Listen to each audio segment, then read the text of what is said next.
राधे राधे दोस्तों, good morning. कैसे आप सब? आशा करती हूँ ठीक होंगे। यार मैं सनम स्वागत करती हूँ फिर से मेरे एक न्यू ब्लॉग में। और आज है करवा चौथ, तो सभी मेरी प्यारी बहनों को हैप्पी करवा चौथ। सबकी पति की खूब लंबी आयु हो और सब हमेशा सुहागन रहे। और देखिए आज का मेरा दिन कैसा जाता है, देखते हैं। तो पहले ना मेरे 3 बल्ब नहीं थे सफाई में, तो मैंने कहा चेक कर लूँ उनको कौन से काम के कौन से नहीं है, क्योंकि अब दिवाली पास आ रही तो साथ ही साथ में दिवाली के काम भी करने लगी। तो देखा कि जल तो रहा था लेकिन बहुत मद्दा चल रहा था। और फिर मैंने उसको ट्राई करा और फटाफट से लग गई मैं झाड़ू लगाने। बच्चे गए स्कूल और गुड्डू को खेल रहा है, खुशी उसको छोड़ने गई, क्योंकि आज है ढेर सारा काम। आज अभी तो मेरी कोई तैयारी भी नहीं हुई, मैंने ना पूजा का सामान ख़रीदा है ना कुछ, तो इसलिए फटाफट से पहले तो झाड़ू लगा लेती हूँ, सफाई कर लेती हूँ। आज तो सोचा था कि अंधेरा से उठ के नहाऊंगी, पूजा करूँगी, पर आज क्या हुआ कि नींद ही नहीं खुली। रात को सिलाई करते करते 11 साढ़े 11 बज गए थे, खाना करते 12, और बहुत लेट हो गया था, तो नींद नहीं खुल पाई थी। तो मैंने कहा अब चलो भैया सो जाती हूँ। तो सुबह 7:30 बजे नींद खुली, नल भी थोड़े से ही मिल पाए। और फिर आज थोड़ी सी लिपाई भी करना ज़रूरी, क्योंकि करवा चौथ को साफ़ सफाई करते हैं, गांव में भी लीपा पोती करते हैं। तो मैंने कहा अच्छी कुलिया लीप दूँ। और सुबह ना यहाँ पे बिल्ली ने मूसा भी खा गई थी, तो इतना सारा हो रहा था। वैसे मैंने सारे में पानी फेंक दिया था कि साफ़ हो जाए, अच्छे से साफ़ कर दिया, पर मन नहीं मान रहा था बार बार। तो इस कारण और था कि मैं अच्छे से लिपाई कर दूँ। तो खुशी ने मुझे गोबर ला के दिया, तो फटाफट से अच्छे से लिपाई कर दूँ। बहुत दिन से हुई थी नहीं, बरसात हुई जब से, क्योंकि पानी अभी तक तो गिर रहा था, बंद ही नहीं हो रहा था। पूरी खुद गई और इतनी बेकार हो रही थी, कम से कम लीपने पोतने में आएगी तो थोड़ा बैठने। और फिर मैंने नहाया और आज मैंने साड़ी पहनी, अब मैं तैयार हो गई, अब मैं जा रही हूँ मंदिर। मैं ना करवा चौथ तीजा के दिन दोनों दिन साड़ी पहनती हूँ, और गांव में तो पहनते ही पहनते हैं, खैर यहीं पहनती हूँ सूट तो। और जो देखो रास्ते पे ऐसे खड़ा है, अब इसकी चोरी से मुझे मंदिर जाना है, लेकिन मेन गेट पे खड़ा, अब इसको कैसे अंदर बुलाऊँ और काम में लगाऊँ। मैंने पोट के बोला अच्छा कार्टून देखेंगे, तो कितनी दौड़ के आ रहा है। कार्टून के नाम से बच्चे इतना भागते हैं। अब कार्टून इसको चला के देखे और फिर जाऊँगी। तो देखो आ गया, बोले जल्दी दो, नहीं तो रोने लग जाता है। और फिर मैं पूजा वूजा करी और घर की साफ़ सफाई, खाना बनाया, और देखे समायरा को लेने जा रही हूँ, क्योंकि आज खुशी की तबीयत ठीक नहीं थी, उसके पापा जी घर पर नहीं थे। तो मुझे साथ में अस्तर फॉल भी ख़रीदना था, तो मैंने कहा मैं ही चली जाती हूँ, अस्तर फॉल भी ख़रीद लूँगी। और फिर मैंने फटाक से अस्तर फॉल ख़रीदे, समायरा को लिया। और समायरा को मैडम ने मार दी, तो वो खूब रो रही थी। तो अब क्या करते, बच्चे गलती करेंगे तो पिटेंगे। तो फिर मैंने उसको दुकान से फिर दिलाया, तो बस थोड़ी देर का बच्चों का रूठना रहता है, भूल गई। फिर आके लगी मैं मेरे ब्लाउज़ सिलने में, ये मेरी साड़ी का ब्लाउज़ है, तो फटाक से अधूरा पड़ा था, तो मैं आज एक एडवांस ब्लाउज झिल लिया ये। तो फिर मैंने मेरे ब्लाउज़ को साइड किया, अब लास्ट में सिलूँगी, और पहले ये ब्लाउज़ सिल वो वाला सिलूँगी। और इसकी साड़ी ना इतनी मस्त थी और ये ब्लाउज़ भी बहुत अच्छा लग रहा था। फिर ये डिज़ाइन डाली मैंने, मुझे समझ ही नहीं आ रहा था क्या बनाऊँ। उन्होंने बोला कोई अच्छी डिज़ाइन बना देना, तो जो फटाक से समझ आए वो बना दी, क्योंकि आज टाइम कम है, काम ज़्यादा है। और देखो 3 बज गए हैं और 6 बजे का पूजा का माहौल। पहले आस्तीन को मैंने ऐसा काटा था, ये प्लेन थी, फिर मुझे लगा कि बहुत बेकार लग रही, फिर मैंने इसमें लेस लगाई, थोड़ी सी डिज़ाइन बनाई। लेकिन अब इस डिज़ाइन में ये उठ रही है, अब इसका भी कोई उपाय करना पड़ेगा। मतलब देर में देर होती जा रही थी, पर अब करना तो पड़ेगा, क्योंकि बार बार बदल नहीं सकती। तो मैंने फटाक से करी। और चलो मेरा ब्लाउज़ ऑलमोस्ट सिलाने वाला है, आस्तीन जोड़ना है, इसके बाद मैं रेड ब्लाउज़ काटूँगी। और मुझे सिलते सिलते 4 बजे के करीब हो गया है। बच्चे कम खेल रहे थे, आज तो मैं डुग्गू को सुला भी नहीं पाई, इतना बिजी हो गई, टाइम ही नहीं था। तो बहुत ज़्यादा रो रहा था वो, लेकिन मैं क्या करूँ, अगर मैं उसको सुलाऊंगी तो मुझे कम से कम आधे घंटे लग जाते। तो इसलिए मैंने कहा चल भैया तू तो खेले ही ले, आज आराम से सोना। तो पहले मैं इसको, मैं ना आज जब से मशीन पे बैठी मैं उठ ही नहीं पा रही, और ना प्यास की हौस है ना भूख की, कुछ समझ ही नहीं आ रहा। और फिर मैंने करी साड़ी में तो दोनों में फाल लगाई, और ये इसका ब्लाउज़ भी रेडी हो गया। और शाम के बज गए हैं 6:30। अब बताओ कैसे मैं पूजा करूँ, अभी मैं तैयार नहीं हुई, पूजा का सामान नहीं आया, खुशी को भेजी पूजा का सामान लेने, उसने ला के रखा है।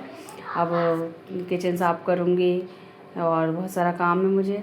तो पहले भैया डुग्गू को आज दिन भर नहीं मिली, तो मैं उससे मिल लेती हूँ, बहुत सारा प्यार देती हूँ, क्योंकि वो ना आज सुबह से ना मैं उसको सुला पाई और ना खिला पाई। बच्चों को भी लगता है ना माँ की ज़रूरत रहती है, लेकिन अपन कभी कभी इतना बिजी हो जाते हैं कि उसको खिला ही नहीं पाते। तो फिर देखो मेरी किचन थोड़ी थी इतनी सादी गंदी कि मैं आप लोगों को बता नहीं सकती, क्योंकि अभी 4-5 बजे मैंने फटाक से रोटी सेकी थी, जी आए थे। तो भैया पूरा ऐसा कैसा फैला पड़ा है। और पूरा घर भी फैल रहा है। अब इस घर को पहले समेटना पड़ेगा क्योंकि ये आएंगे तो बहुत गुस्सा करेंगे, इनको गंदगी बिल्कुल पसंद नहीं है। आने से पहले मुझे सारा साफ़ करना पड़ेगा। और आखिरकार देखो मेरा ब्लाउज़ फिर भी नहीं सिला पाया, और अब मेरे पास टाइम नहीं है। यहाँ तक कि मेरी साड़ी में भी फॉल नहीं लगी, पीको भी नहीं हुई। देख लो, ये होता है कि किसी का मतलब काम करना। कभी कभी मैं सोचती हूँ कि यही ज़िंदगी सोची थी कि मैंने कि ऐसी ज़िंदगी होगी, खुद के लिए टाइम नहीं। देख, टाइम था कि दिन नहीं कटता था, बढ़िया मेहंदी लगाती, नुक पॉलिश लगाती, माहौर लगा के बैठी रहती, फिर तैयार होती। और आज है कि मेरे पास इतना समय नहीं है कि मैं माहौर लगाऊँ, मेहंदी लगाऊँ। कुछ भी नहीं किया, मेरे हाथ में मेहंदी लगी ना माहौर लगा। और पूजा के 8 बज चुके हैं और मुझे सफाई करनी है, और फिर पूजा के लिए खाना भी बनाना है, क्योंकि कम से कम पूजा का सामान किसी ने ला दिया तो टेंशन नहीं है। तो पहले तो सारी सफाई करनी पड़ेगी, किचन की पोछा वोछा लगाना पड़ेगा कि पूजा का खाना बनाने से पहले गंदगी में तो नहीं बना सकते ना। इसलिए भैया मैंने कहा पहले सफाई कर लूँ। और जो मेरी सब चीज़ आ गई थी पूजा की, और अब क्या कर सकते, ब्लाउज़ भी नहीं सिलाया, साड़ी भी। अब मैं सोच रही थी क्या करूँ, अब देखती हूँ कैसे क्या पहन पाती हूँ। अभी तो फटाक से काम ही करना है, पूजा की तैयारी करना है, ना फूल दूबा कुछ भी नहीं हो पाया यार। इतना मतलब आज का दिन इतना बिजी था, रोज़ से ज़्यादा। ये होती है नॉर्मल लाइफ का करवा चौथ, किसी का दिन नहीं कट रहा होगा कि प्यास लग रही, भूख लग रही, और ये होती है बिजी लाइफ कि हौसला ही नहीं है, काय की प्यास काय की भूख। और फिर भैया मिस्टर जी की फरमाइश थी कि पनीर की सब्ज़ी बनाओ, वाइफ उपास रही है। लेकिन ये नहीं है कि वाइफ उपास रही है तो उसके लिए काम बढ़ा है, घटा थोड़ी है कि वो अच्छी सब्ज़ी खाएगी तो उसको बनाना भी तो उतनी मेहनत से पड़ेगा। पनीर ला दिए तो मैंने कहा चलो भैया अब एक काम और बढ़ गया, तो मैं फटाक से पनीर काटने लगी। और इस आप लोगों को तो पता ही है, पनीर की सब्ज़ी बनाने में सबसे ज़्यादा मेहनत लगती है। तो इन्होंने 1 पाव पनीर लेके आए थे। 1 पाव पनीर हम सब में बहुत ज़्यादा हो जाएगा क्योंकि हम 3 जने खाने वाले हैं। और साथ में मैंने दही यही सब कुछ ला दिए। और ये मेरी खीर का सामान तैयार है। तो खीर के लिए कुछ था नहीं तो मैंने पंचमेवा मंगाया, क्योंकि सब उसमें सारी चीज़ रहती, 2 पैकेट मंगाए। और ये देखो मेरी खीर आधी पक चुकी है, और इसमें मैंने अब इसे स्टेज पे शक्कर डाल के पंचमेवा डाल दिया है। तो ये बन गई मेरी सब्जी। और फिर से मेरी किचन का हाल देखो, फिर से वैसा कि वैसा हो गया जैसा मैंने समेटी थी। और साथ ही मैं पूजा की तैयारी सामान भी रखती जा रही थी और साथ में वो भी करती जा रही थी। फिर भैया मिस्टर जी ने आज गजरा ला के दिया। देखो पत्नी की खुशी ये होती है कि कोई लाखों का हार नहीं मांगती, कोई लाखों की साड़ी नहीं मांगती, साड़ी भी नहीं आ पाई, कुछ नहीं हुआ, ब्लाउज नहीं सिला, कोई बात नहीं। लेकिन एक उसकी कीमत मतलब कितना ही सस्ता हो, लेकिन मेरे लिए वो लाखों में एक है, बहुत अनमोल गिफ्ट है। और फिर मैंने पहनी चूड़ी, हाथ कोरे है। और देखो एक उंगली में नुक पॉलिश तक भूल गई मैं, इतनी जल्दी जल्दी में 4 उंगली में नुक पॉलिश लगा, पैर में तो लगा ही नहीं पाई। पूजा का समय हो गया क्योंकि सब लोग को भूख लग रही थी। अब क्या करूँ, अंधेरे में फूल तोड़ना पड़ेगा, फूल दिन से तोड़े ही नहीं है। मैंने भगवान से माफ़ी मांगी, भैया शाम को पेड़ नहीं छीते पर फूल की तो ज़रूरत है पूजा में।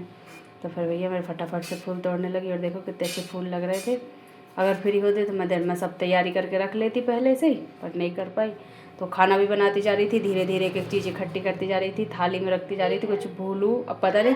और एंड टाइम पे याद आया मुझे 9 बजे की नारियल तो है ही नहीं, भगवान। फिर लड़की को दौड़ाए, इधर की दुकान बंद हो गई, रोड गई, जब नारियल लेके आई। और नारियल पता 40 रुपये का एक, मेरे तो सुन के होश उड़ गए। मतलब अभी तक 25-30, अब सीधा डायरेक्ट 40। और मैंने किचन में फटाक से पूजा करना स्टार्ट करा। तो ये देखो मैं मतलब नॉर्मल पूजा करती हूँ, मैं इतना कुछ समझ ही नहीं आता किस टाइप से करना है। तो मैं तो घर गांव में रहते तो गोबर के गणेश जी बना लेते। यहाँ गणेश जी ऐसे ही पीतल के थे, वो रखे, चौथ माता बनाई दीवार में। और वो भी ला के नहीं दिया, परछा मैया का, उसमें बनी रहती तस्वीर खुशी ने। तो मैंने कहा ऐसे ही, फिर मैंने मम्मी से पूछा, मम्मी बोले ऐसे हल्दी की बना लो दीवार में और पूजा कर लेना। मैंने कहा ठीक है। तो मैं करने लगी पूजा फटाक से। और पहले मैंने गणेश जी की पूजा करी, फिर चौथ माता की पूजा करी, करवा की पूजा करी। और अब मेरे को चांद हमारे घर से दिखता नहीं क्योंकि दोनों साइड बिल्डिंग है, तो हमको जाना पड़ेगा गौरी जी देखने के लिए। तो फटाक से, और फिर ये मेरी पूजा हो गई, ये मेरे गणेश जी, मिठाई रख दी, प्रसाद, और ये चौथ माता है। और चलो अब पूजा कंप्लीट हुई, 10 बज गए हैं। और ये मैंने खीर बनाई, खीर बड़ी मुश्किल से ठंडी हुई।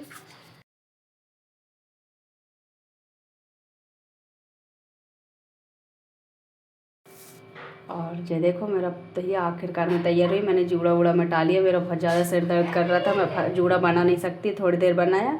और फिर मैंने बाल खुले करे, लेकिन गजरा नहीं छोड़ा क्योंकि मेरे पति का अनमोल गिफ्ट था, तो मैंने ऐसे ही लगा लिया। फिर बच्चियों के लिए पूड़ी बना दी क्योंकि वो थोड़ी इतनी देर भूखी रहेगी। और अब हम जा रहे हैं गौरी घाट, तो हम निकल गए। तो दोनों को घर छोड़ा, खुशी और नित्या को, और भैया और हम चले। और रोड में इतना अच्छा लग रहा था अब जाके दिन भर में मतलब ये मेरा सुकून का पल है, सही बताऊँ तो। इतना अच्छा लग रहा था, बहुत अच्छी हवा चल रही थी। और फिर हम पहुँचे गौरी घाट। तो गौरी घाट में देखा, बाप रे बाप, एक से एक दुल्हनें खड़ी थी और इतनी भीड़ थी कि ना पार्किंग की जगह थी ना निकलने की। मिस्टर जी तो थोड़ा गुस्सा भी रहे थे, अब क्या करें भैया, पर चाँद तो देखना पड़ेगा। रास्ते में चाँद हमारे पीछे पीछे आ रहा था कि रास्ते में ही मिल के, रास्ते में ही कह देते खड़े होकर देख लेते।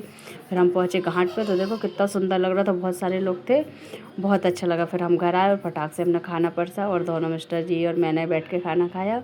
तो ये आज का मेरा दिन था, इतना बिजी। और अब मेरे को बज गए हैं 12। अभी मुझे किचन